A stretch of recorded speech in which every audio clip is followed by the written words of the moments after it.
Regardons un peu les chiffres. La population combinée de la Chine et des pays de l'ASEAN représente 2 milliards de personnes, soit presque 30% de la population mondiale. Par ailleurs, le volume des échanges entre la Chine et les pays de l'ASEAN en 2017 a totalisé plus de 500 milliards de dollars. La Chine est le principal partenaire commercial de l'ASEAN depuis presque une décennie, avec l'exportation de près de 280 milliards de dollars de marchandises et de services l'année dernière. L'ASEAN est le troisième partenaire commercial de la Chine depuis 7 années consécutives. En 2017, la Chine a importé plus de 235 milliards de dollars de marchandises des pays membres de l'ASEAN.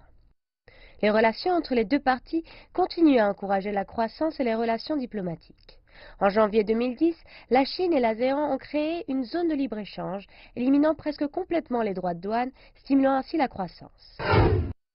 7 ans plus tard, en août 2017, la Chine et les pays de l'ASEAN ont signé un code de conduite concernant la mer de Chine méridionale. Une étape importante car cet accord a été préparé pendant 15 ans. Les progrès se sont poursuivis un an plus tard, en août 2018, lorsque la Chine et les pays de l'ASEAN ont accepté les termes du code de conduite pour la mer de Chine méridionale. Un autre moment important des relations entre les deux parties est attendu ce mois-ci, avec la publication d'un plan pour une coopération rénovée, le partenariat stratégique Chine-ASEAN 2030.